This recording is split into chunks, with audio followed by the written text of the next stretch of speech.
Traffic is a mess. We have growth coming. It's not going to stop. It keeps getting approved, and we're not spending money to fix the roads that are already bad. That's really summing it up in a very negative way, I know, but that's the situation. I can't think of anybody who tells me, wow, the traffic around here is fantastic. Keep doing what you're doing.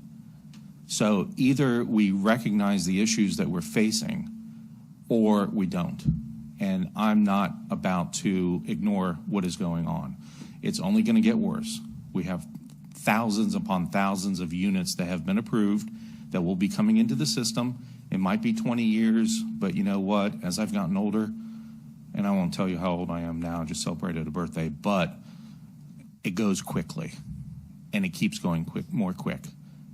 And the longer that we put it off, the more pain we're going to feel in the future. The 2014, actually, let me go back to the 2005 bond referendum that was done, was basically the 6-year plan from VDOT put onto the ballot. Turns out that the numbers were wrong, so we did certain things. We had a value engineer that came in to look at the numbers to tell us, you know, Smith Station was, I don't remember, 75, 90 million, whatever it was, to widen it to 4 lanes. And so what was done at that time was, well, what can we do with the money that we have and we're able to pay for it to get something accomplished? I know a lot of dirt roads were paved over the past 10, 15 years, and a lot of rural areas that needed safety improvements were taken care of. And I'm glad that we did that, because you know, those type of projects never find their way to the top of revenue sharing, or especially when the state got rid of rural revenue. I forget the name of it. It was something like that, where they would, you know, help out.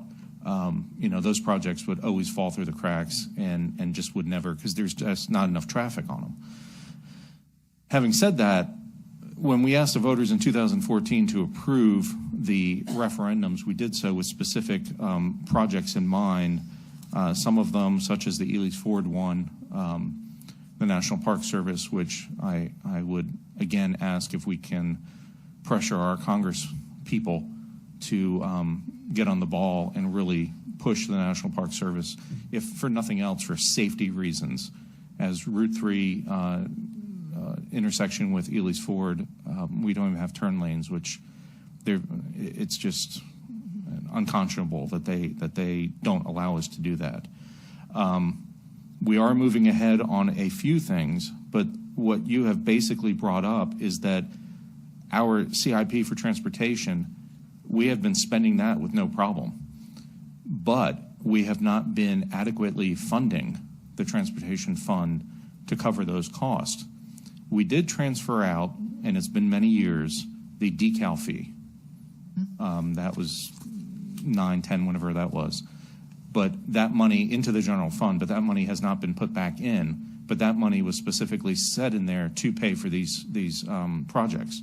So basically, we've been spending more money than we've been, in the future, but we have not been putting in the money there to cover the cost of what we need to do. The projects are just going to get more costly. The projects are just going to get more needed. And I really fear that we will get to a point where gridlock is so bad in our county that we will be undesirable for business and for large entertainment and other things that would ease the tax burden on our residents, because our gridlock is to the point that nobody wants to be here. Those positions to get in are not good ones. It only leads to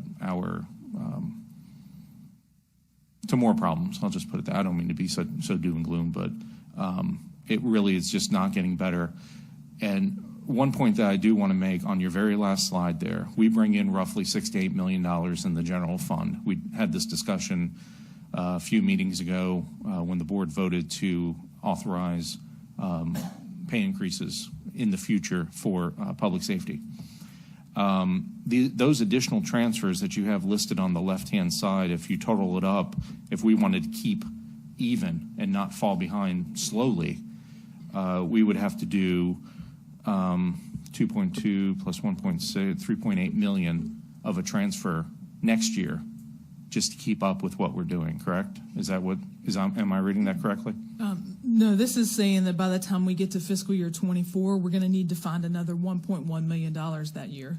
Right, but if you add up the column, the additional transfer on the left, right, you will need that by 2024. We're going to need all of that money. In each year, yes, we're going to need all of that money, but it's not cumulative. By the time we get to 2024, we're not going to need the sum of those. We're going to need that 1.1 plus the 700,000 that's currently in the base. We're going to need $1.8 million transfer that year. Right, but that's for the 1 year. But then the previous year is another amount, and that's what I'm saying. Yes. So if you total that amount up, and we wanted to do what you have here over the 4 years in 1 year, you would need the total amount of about 3.6 transfer. Correct. Okay. All right. Thank you. And I say that to say that 3.6, then you're looking at $6 to $8 million if we were to do that, which we're not going to, of course. You're looking at 3.6 coming out of that 6 to 8 million. My point is there's just not enough revenue to do everything that we're looking to do without, which I really think what we need to do is recommend a penny on the tax rate that goes directly towards these projects. That I think is the cleanest way to do it. Everybody understands that. They know what is happening. And these are the projects that the voters said that we should do. And I think that it is a shame that Exit 126, granted, did get smart scale for that project, which it turns out that there's an additional cost that went into that one too, because somebody forgot to add a bridge into the project. But we remain $30 million at Exit 126.